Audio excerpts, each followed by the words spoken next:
That's the first thing I have to say because I am inspired by you all. You are going to change the face of law schools across the country and the face of the legal profession. So I think you should give yourselves a hand.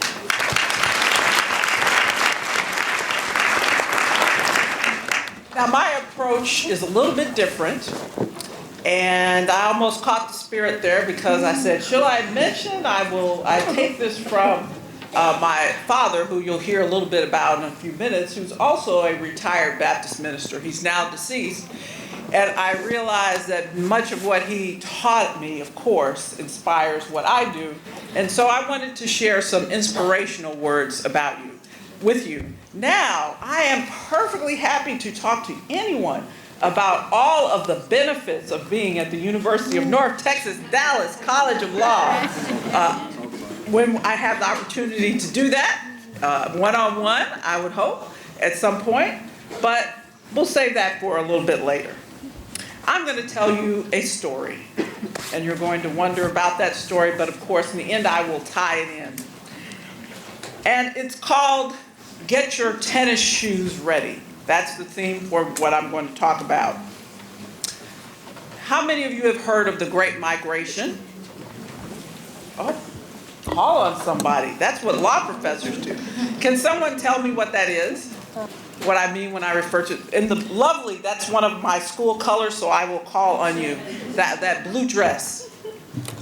Well, I live in Dallas, but the Great Migration is when the Southern blacks came up north for just a better life. Better opportunities. Between 1910 and 1970, it's estimated that 6 million African Americans moved from the South to the North in search of better opportunities. Very good. See, you would get a gold star for the day if you were in my class. My family was among that group. In 1961, Virgil Turner, an African American man, left Arkansas with his wife, Lily, my mother, and their two almost twin daughters. Now, they're overachievers. They managed to have 2 children in 1959, one in January and one in December. Busy beavers back then. But they left Mineral Springs, Arkansas in an old beat-up Chevy that my dad had borrowed from his Uncle George. They were both graduates of the University, excuse me, I have to say it right. At the time, it was called Arkansas Agricultural and Mechanical and Normal College in Pine Bluff, Arkansas, which is an HBCU. Now called, okay, shout out for the HBCUs, now called the University of Arkansas at Pine Bluff. Virgil had majored in business management, and that's what he wanted to go into. And Lily was a school teacher. They left for Chicago. They had no money. They had a beat-up Chevy. They had no jobs, but they had lots of dreams. And they were going to work to make those dreams come true. They moved in with relatives in the Chicago area, and both became teachers. Virgil got a job teaching in a school, and he was teaching math, which was his strong subject, but of course he wanted to go into business management. Unfortunately, one day, the principal of the school came to him and said, well, Mr. Turner, that job teaching math, we no longer have that. We don't need you to do that, and so I'm going to have to let you go. And Virgil thought about that a moment, and he said, you know, I need a job, so I'm going to have to do something. So he asked the principal, are there other jobs? Is there something else I could do at the school? And the principal said, well, Mr. Turner, can you teach gym? We need a gym teacher. And my father thought about it. He said, well, I don't know how to teach gym. He's never done it before, but that was what was going on in his mind, because what did he say to the principal? Yes, I can teach gym. And on his way home from school that day, he stopped off at the store and purchased his tennis shoes. because he didn't even have any tennis shoes. That's what we used to call them. I guess now they're Nikes, gym shoes, whatever. But he purchased his tennis shoes so that he could show up the next day and teach gym. He was a great storyteller, and this is one of the stories that my sisters and I, and my daughter, heard over and over and over and over again, okay? So much so that we finally began to refer to it as the tennis shoe story. And in fact, if you called any of them today and said, your sister is talking about the tennis shoe story, they would know exactly what I was talking about. And we named it the tennis shoe story because the highlight when he would relate this story was when he, in an act of faith, went to the store to purchase those tennis shoes. That's the highlight, the climax of the story. In an act of faith that he never taught gym before. He wasn't sure how to do it, but he was going to equip himself and show up at that school the next day, and he was going to teach gym. So why would I share this story with you all, future lawyers, future law students? Well, in part because I think back on this, believe it or not, and my fellow deans will attest to this, do you know we still encounter obstacles and problems and things we have no idea what we're going to do or how we're going to face that. Okay? So I think about this story and it inspires me. So I hope it will inspire you. But I think there are 3 lessons you can take out of it. First of all, you have to believe in yourself. Have confidence that you will succeed, just as Virgil had confidence in his ability to master the task of teaching gym. He had no idea exactly how he was going to do that.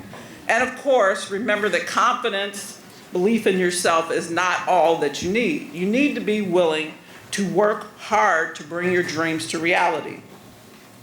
Success in law school requires both belief in yourself and a commitment to hard work.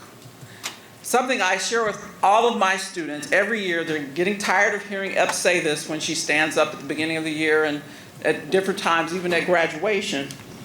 My dad would also remind us that there's only one place you will find success before work. Say that louder, please. In the dictionary, yes. Now, I know a dictionary is a big book with a lot of words in it. Now we Google everything, okay? But S comes before W, okay? That's the only place you'll find success before work. It's corny, but I say it again and again, and believe me, my students pick that up and they repeat it back to me.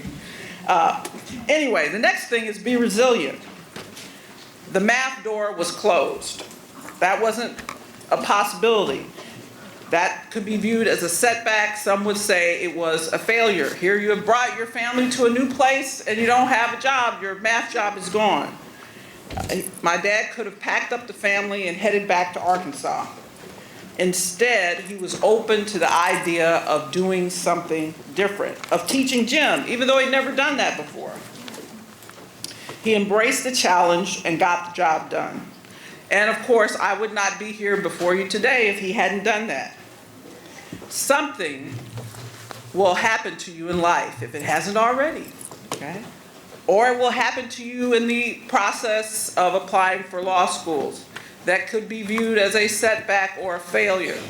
Don't look at it that way. I mean things like you don't get into your top choice school. Things like you get into that school and guess what? Everybody in the class cannot get the top grade in the class. We're all brilliant, but that's not going to happen. You may not get the clerkship or the job that you always dreamed of right out of law school. But be resilient. Embrace the challenge before you because it's also an opportunity.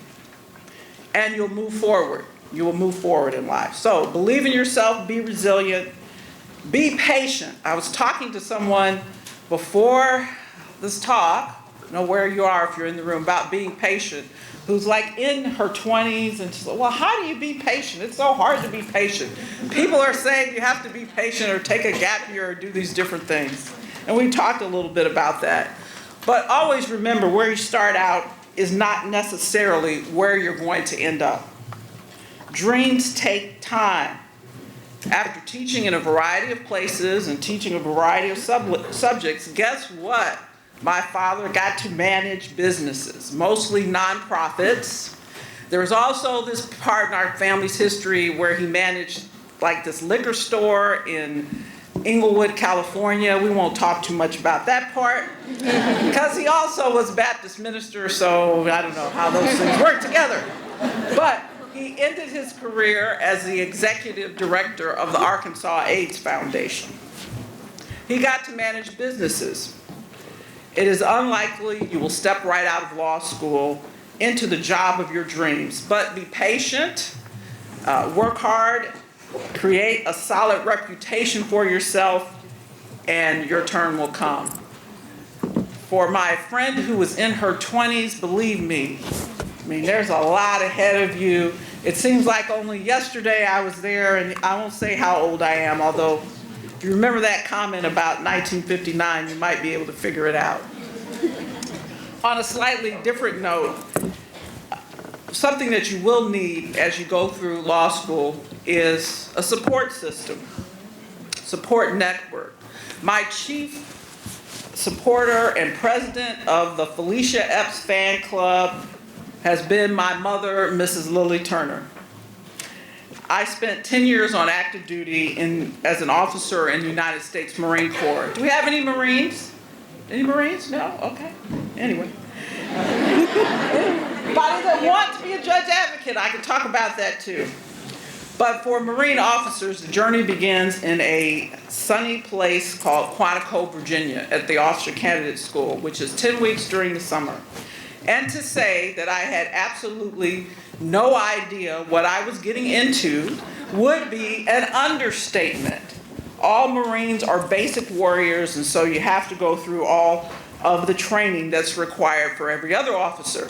So at 0 dark 30, anybody know what time that is? Besides my military peers. What, pardon me? No. It's like 4 a.m., 4:30 in the morning, okay? The first to get up. I go to bed. To get up. I know some of us are just getting home at that time, but that will stop when you're in law school. When 0 dark 30, a drill instructor comes into what's called the squad bay where we all slept, 40 women in one room, and she throws a trash can, big metal trash can down the middle of the room and starts yelling, "Get up, get up, get up." And I thought, oh my God, what have I gotten into at this point? So there are days of people yelling at you. They inflict stress by yelling at you. That's why drill instructors do that. There was the running, there was the climbing of ropes, there was the hiking forever and ever. And I would write home to my mother and say, "This is awful. This is so hard. I want out of this." And my mother tells me that she started to write me back. Now, in the olden days, okay, it was an actual letter. It wasn't an email. We didn't have computers, so she's handwriting all this. But she starts to write me back. "Baby, that sounds crazy. That's awful. You need to quit and come home right now." And she says she reflected on that. She thought about that. And she realized that she could never tell her child to quit something, to quit and to give up. So instead, the advice was, hang in there. You can do this. You can do this. And of course, I did it. I managed to make it through the 10-week training and to actually get commissioned as an officer in the Marine Corps. So think about, who is your cheerleader? Who will tell you to persevere when things get tough? You will need that person as you go through law school. Or persons, can have more than one. Because there may, and I want to say will, because I know I went through this, but there was this point when I was like, I don't think this law school thing was such a bright idea. Usually starts to come right around final time, first year law school. I don't think this was such a good idea. I don't know if I can pull this off. You need someone who can speak wisdom into your life at that point and give you encouragement. So identify that person. If you haven't already, you're all thinking of somebody right now, and it may be like me, it's your mother, and hold tight to them. You will need that. So, in closing, believe in yourself, be resilient, be patient, get your tennis shoes ready, and remember, we all need a cheerleader. Good luck.